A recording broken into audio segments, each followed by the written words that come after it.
യശസ്വരനായ നമ്മുടെ പ്രസിദ്ധ സംവിധായകൻ, സിനിമാ സംവിധായകൻ ഷാജി എൻ കരുൺ, അദ്ദേഹം ഒരു ഹിന്ദി സിനിമ സംവിധാനം ചെയ്തിട്ടുണ്ടല്ലോ. ചേട്ടനും ആ സിനിമയിൽ അഭിനയിച്ചിട്ടുണ്ട് എന്നാണ് ഞാൻ കേട്ടിട്ടുള്ളത്. നമുക്കിന്ന് ആ സിനിമയെക്കുറിച്ച് സംസാരിച്ചാലോ? സംസാരിക്കാം. ആ സിനിമയുടെ പേര് നിഷാദ് എന്നാണ്. അത് 2002 ജനുവരിയിൽ ആണ് ഹിമാചൽ പ്രദേശിലുള്ള ധർമ്മശാല എന്ന് പറഞ്ഞ സ്ഥലത്ത് വെച്ചായിരുന്നു അതിൻ്റെ ഷൂട്ടിങ്. രജത് കപൂർ, അതായത് രജത് കപൂർ ആയിരുന്നു അതിൻ്റെ നായകൻ. അർച്ചന എന്ന് പറയുന്ന പിറവിയിലെ നായികയായിട്ടിരുന്ന അർച്ചനയാണ് അതിൽ നായികയായിട്ട് അഭിനയിച്ചത്.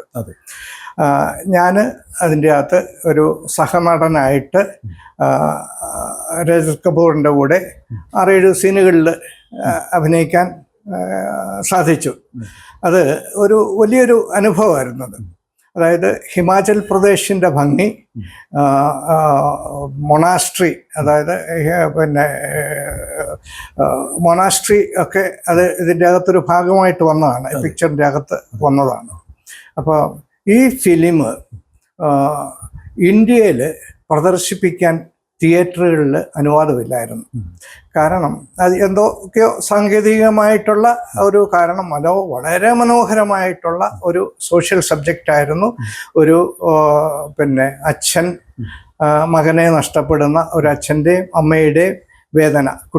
സ്കൂളിൽ പോയ കുട്ടി നഷ്ടപ്പെടുന്നതാണ്. അത് ഈ മഞ്ഞ് മലകൾക്കിടയിലോ എവിടെയോ നഷ്ടപ്പെട്ടു പോവുകയാണ്. അപ്പോൾ ആ കാലഘട്ടങ്ങളിൽ ഈ നമ്മുടെ ടെററിസ്റ്റുകളുടെ ത്രെട്ടുകൾ പലപ്പോഴും നമ്മുടെ കാശ്മീർ ഏരിയകളിൽ അവിടെയൊക്കെ സംഭവിച്ചുകൊണ്ടിരിക്കുകയാണ്. അപ്പം അതിൽ ഒരു ടെററിസ്റ്റ് എന്ന് പറയുന്ന ഒരാൾ, പക്ഷേ അയാളൊരു നക്സൽ ആളായിരുന്നു. അപ്പോൾ അയാൾ ഈ ഒരു ഹോസ്പിറ്റലിലെ ഡോക്ടറായിരുന്നു. അവിടുത്തെ ഗവൺമെൻറ് ഹോസ്പിറ്റലിലെ മെയിൻ ഡോക്ടറാണ് അന്ന് രജത് കപൂർ റോള് ചെയ്ത ഡോക്ടറാണ്. അദ്ദേഹം വളരെ ഹൃദയാലുവായിട്ടുള്ളൊരു ഡോക്ടർ. അവിടെ ഈ ഗ്രാമീണാന്തരീക്ഷങ്ങളാണല്ലോ അവിടെ ഉള്ളത്. അതിൽ നാട്ടുകാരെ എല്ലാം വളരെയധികം സഹായിക്കുന്ന, ജനങ്ങളോടൊക്കെ വളരെ നന്നായിട്ട് പെരുമാറുന്ന ഒരു ഡോക്ടറാണ്. അദ്ദേഹത്തിന് നല്ല പേരുമാണ് അവിടെ, ആൾക്കാർക്കൊക്കെ വലിയ ബഹുമാനമാണ് അദ്ദേഹത്തെ. അപ്പം ഈ ഡോക്ടറുടെ ഹോസ്പിറ്റലിൽ ഒരു നക്സലൈറ്റ് ചായ്വുള്ള ഒരു ബുദ്ധിജീവി അവിടെ ഈ ഹോസ്പിറ്റലിൽ പോലീസ് പിടിക്കപ്പെട്ട്, പോലീസ് കൊണ്ടുവന്ന് ഈ ഹോസ്പിറ്റലിൽ അവിടെ കൊണ്ടുവന്ന് പേഷ്യൻ്റാക്കി കിടത്തുകയാണ്. അപ്പോൾ ഈ പേഷ്യൻ്റായി കിടക്കുന്ന സമയത്ത് ഇയാളുടെ ഒരു ബാഗിൻ്റെ അകത്ത് ഒരുപാട് ബുക്കുകളൊക്കെ ഉണ്ടായിരുന്നു. അത് വെച്ചിട്ടാണ് ഇയാളൊരു നക്സൽ ചായ്വുള്ളവനാണെന്ന് പറഞ്ഞ് ഇയാളെ അറസ്റ്റ് ചെയ്ത് പോലീസ് ഹോസ്പിറ്റലിലാക്കുകയാണ്. ഈ ഹോസ്പിറ്റലിൽ വെച്ചിട്ട് ഇയാളുടെ ഈ പേഷ്യൻ്റ് ഡോക്ടറോട് എന്തെങ്കിലും വായിക്കാൻ കിട്ടുമോ എന്നൊക്കെ ചോദിച്ചിട്ട്, അപ്പോൾ ഡോക്ടർ ഒരു വലിയ ബുദ്ധിജീവിയും കൂടെയാണ് ഡോക്ടർ ബുക്കുകളും ഒക്കെ ഇയാൾക്ക് കൊടുക്കും. അയാളത് വളരെ ഇംഗ്ലീഷും ഇയാളൊരു പോസ്റ്റ് ഗ്രാജുവേറ്റ് ആണ്. അപ്പോൾ ആ ഒരു ഡോക്ടർ പേഷ്യൻ്റ് ബന്ധം, പക്ഷേ അതൊരു വലിയ ഈ പോലീസുകാരൊന്ന് സംശയിക്കാൻ തുടങ്ങിയത് ഈ ഡോക്ടറും ഇവരോട് ഈ എന്തെങ്കിലും ടെററിസ്റ്റോ ഇത് ഉള്ള ആളാണോ, അയാൾക്ക് ഇത്ര അടുപ്പം കാണിക്കുന്നത്. ഡോക്ടർ മാനുഷികമായിട്ടുള്ള അടുപ്പങ്ങളാണ് ഒരു പേഷ്യൻറ്റിനോട് കാണിക്കുന്നത്, പക്ഷെ അതിനെ തെറ്റിദ്ധരിക്കപ്പെടുന്നുണ്ട്. അപ്പം അതിലെ ഈ ഒരു ജൂനിയർ ഡോക്ടറുണ്ട്, ഡോക്ടറുടെ അടുത്ത ഡോക്ടർ, അദ്ദേഹം അതിലെ കഥാപാത്രം സദാശിവൻ എന്ന് പറയുന്ന ഒരു ഡോക്ടറാണ്. ഇത് സദാശിവൻ തമിഴ്നാട്ടുകാരനാണ്, ഡോക്ടർ UP കാരനും. അപ്പോൾ ഈ തമിഴ്നാട്ടുകാരൻ ഡോക്ടർക്ക് ഈ ഒരു ഈഗോ ക്ലാഷ് മനസ്സിലുണ്ട്. ഒന്നാമത് ഈ 1-ാം നമ്പർ ഡോക്ടർക്ക് എല്ലാവരും റെസ്പെക്റ്റ് ചെയ്യുന്നു, ഇയാൾക്ക് അത്ര വലിയ ബഹുമാനം കിട്ടുന്നില്ല. അപ്പോൾ അതിൻ്റേതായിട്ടുള്ള ഒരു ഈ ഏത് സമയത്തും എവിടെയും സമയവും സന്ദർഭവും കിട്ടുമ്പോഴൊക്കെ ഡോക്ടറെ കൊച്ചാക്കാനും ഭയപ്പെടുത്താനും ഇയാൾ ശ്രമിക്കുന്നുണ്ട് വാക്കുകളിൽ കൂടെ. അപ്പം അങ്ങനെ ആ ഒരു രീതിയിൽ വരുമ്പോഴത്തേക്ക് ആണ് ഈ സദാശിവൻ ഈ ഒരു മുൻഗണന, അയാൾക്കൊരു മുൻഗണന കിട്ടാൻ വേണ്ടിയിട്ടാണ് ഇതൊക്കെ ചെയ്യുന്നത്. പക്ഷേ അത് ഈ ഡോക്ടറുടെ കരിയറിനെ വല്ലാതെ ബാധിക്കുകയാണ്. ഡോക്ടർക്ക് ഭയം, കാരണം ഒരു കുട്ടി സ്കൂളിൽ പോയ കുട്ടി നഷ്ടപ്പെട്ട ഡോക്ടർ, വേദനിച്ചിരിക്കുന്ന ഡോക്ടർ, അവിടെ ഏതെങ്കിലും ഒരു ശവശരീരം വന്നു കഴിഞ്ഞാൽ ആദ്യം ഈ സദാശിവം വിളിച്ച് ഇദ്ദേഹത്തെ ഭയപ്പെടുത്തും. അങ്ങനെ പിന്നെ അങ്ങേർക്ക് വെപ്രാളം കാണാനായിട്ട് ഈ സദാശിവൻ, അങ്ങനെയുള്ള ഒരു ക്യാരക്ടറാണ് ഞാൻ അതിൻ്റെ അകത്ത് ചെയ്തത്. ഈ സദാശിവൻ, ഡോക്ടർ സദാശിവൻ എന്നുള്ള വേഷം. അതിനകത്ത് വളരെ രസകരമായിട്ടുള്ള ഒരു സംഭവം കൂടെ ഉണ്ടായി.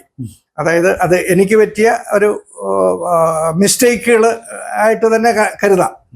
കാരണം ഈ ഒരു ദിവസം ഈ ഡോക്ടർ ഇങ്ങനെ ഈ കുട്ടിയെ കാണാതെ, ഡോക്ടറുടെ വൈഫ് വളരെയധികം വിഷമിച്ച് കിടക്കുന്നു. ഡോക്ടർ വളരെ വിഷമിച്ച് എവിടുന്നെങ്കിലും ഒരു ഫോൺ കോൾ വന്നു കഴിഞ്ഞാൽ ഉടനെ ഈ കുട്ടിയെ പറ്റി എന്തെങ്കിലും ഒരു വിവരം കിട്ടുന്നതാണ്. ഈ കുട്ടി നഷ്ടപ്പെട്ടു എന്നുള്ളത് മനസ്സുകൊണ്ട് അംഗീകരിക്കാൻ ഡോക്ടർക്ക് പറ്റുന്നില്ല. അങ്ങനെ ഒരിക്കൽ വരുമ്പം ഡോക്ടർ പിന്നെ ഹോസ്പിറ്റലിലേക്ക് ഒരു ഇടനാഴിയെ കൂടെ ഇങ്ങനെ തിരിച്ചു ഇങ്ങനെ നടന്നു വരികയാണ്. അപ്പോൾ ഡോക്ടർ സദാശിവം നേരെ മുമ്പിലോട്ട് ചെന്നിട്ട് ഗുഡ് മോർണിംഗ് പറഞ്ഞതിന് ശേഷം പറയുന്നൊരു വാക്കുണ്ട്. ഹിന്ദിയിലാണ് പറയുന്നത്.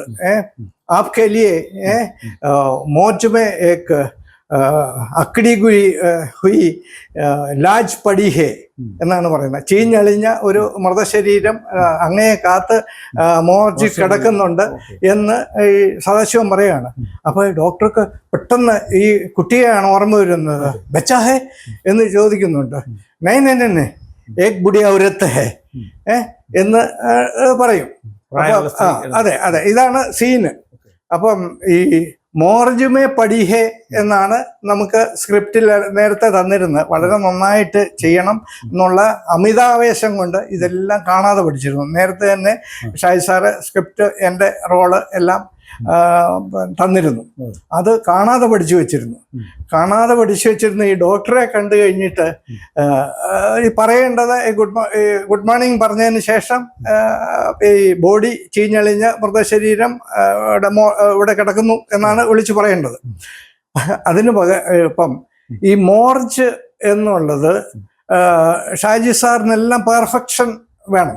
പക്ഷെ ഷാജി സാർ ഈ മോർച്ച് എന്ന് പറയുന്നത് യഥാർത്ഥത്തിലുള്ള ഹിന്ദിയാണോ, ഇതൊരു ലിറ്റററി ലാംഗ്വേജ് പദപ്രയോഗമാണോ എന്ന് അദ്ദേഹം ആ ദിവസം പോലും സെർച്ച് ചെയ്തുകൊണ്ടിരുന്നതിൻ്റെ ഇടയിൽ ഏതോ ഒരു ഹിന്ദി പ്രൊഫസറുമായിട്ട് സംസാരിച്ച് അദ്ദേഹം പറഞ്ഞു, അത് ഈ മോർച്ച് എന്നുള്ളത് മാറ്റി ശവഗ്രഹ് എന്നാണ് യഥാർത്ഥത്തിലുള്ള ഹിന്ദി പദം.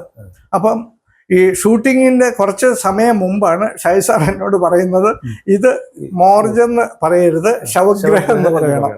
പക്ഷെ ഈ കാണാതെ പഠിച്ചു വെച്ചിരുന്നതിൻ്റെ പേരിൽ ഞാൻ ഇത് മോർജ് എന്ന് തന്നെ പറഞ്ഞുകൊണ്ടിരുന്നു. അങ്ങനെ ഒരു 6 ടേക്ക് എടുക്കേണ്ടി വന്നു. അത് അങ്ങനെ അവസാനം പറഞ്ഞ് ഒപ്പിച്ചു. ടെൻഷനായി. അപ്പം ഒരു പാഠം ഞാൻ പഠിച്ചു. സിനിമയിൽ ഈ സ്ക്രിപ്റ്റ് കാണാതെ പഠിച്ചു കഴിഞ്ഞാൽ ഇങ്ങനെയുള്ള എന്തെങ്കിലും ചേഞ്ചുകൾ ഉണ്ടായി കഴിഞ്ഞാൽ ആ സമയത്ത് തെറ്റ് പറ്റാൻ സാധ്യതയുണ്ട് എന്ന് മനസ്സിലാക്കാനും കൂടെ ഉള്ളൊരു അവസരമുണ്ടായി. നിഷാദ് എന്ന ഈ സിനിമ നമുക്ക് ഇന്ത്യയിൽ പ്രദർശിപ്പിക്കാനുള്ള അനുമതി കോടതി കൊടുത്തില്ലെങ്കിലും ഇതിന് കാൻ ഫെസ്റ്റിവലിൽ ഒരു ഡയറക്റ്റ് എൻട്രി കിട്ടിയെന്നാണല്ലോ ഞാൻ കേട്ടിട്ടുള്ളത്. ശരിയാണോ? അതെ, ഇത് കാൻ ഫെസ്റ്റിവലിൽ മാത്രമല്ല, യൂറോപ്പിലെ പല ഫെസ്റ്റിവലുകളിലും വളരെയധികം പ്രശസ്തമായിട്ടുള്ള ഒരു സിനിമയാണ് നിഷാദ്. പിന്നെ ഇന്ത്യയിൽ ഇത് 2015 ഇത് ദൂരദർശൻ ഇത് ടെലികാസ്റ്റ് ചെയ്തിട്ടുണ്ടായിരുന്നു. ഇപ്പൊ ഇത് യൂട്യൂബിൽ അവൈലബിളുമാണ്. അപ്പോൾ ചിലപ്പോൾ അതിന്റെ ഒരു മുമ്പുണ്ടായിരുന്ന പ്രോബ്ലംസ് കോടതി വിധി ഇപ്പോൾ ചലഞ്ച് ചെയ്യുകയോ അത് വിഡ്രോ ചെയ്ത് കാണുമല്ലോ അങ്ങനെയാണെങ്കിൽ. അതെ, എന്തോ ഒരു ഷാജി സാറ് എന്നോട് പറഞ്ഞത് ചില സാങ്കേതിക കാരണങ്ങളാൽ ഇന്ത്യയിൽ ഇതിന്റെ ടെലികാസ്റ്റ് കോടതി മുഖാന്തരം വിലക്കപ്പെട്ടിരിക്കുകയാണ് എന്ന് പറഞ്ഞിരുന്നു. അതിനുശേഷമാണ് 2015 എന്തായാലും അത് ക്ലിയർ ആയി കാണുമല്ലോ. അതുകൊണ്ടായിരിക്കണം ഈ ദൂരദർശൻ അത് പ്രദർശിപ്പിച്ചത്. ഏറ്റവും നല്ല സിനിമ എന്ന് പറഞ്ഞിട്ട് അതിൻ്റെ കാറ്റഗറിയിൽ പ്രദർശിപ്പിച്ച കുറേ സിനിമകളിൽ ഒന്നായിരുന്നു നിഷാദ്. ഇനി പുതിയ ഒരു സിനിമാ വിശേഷവുമായിട്ട് നമുക്ക് ഇനിയും കാണാം. നന്ദി, നമസ്കാരം. നമസ്കാരം.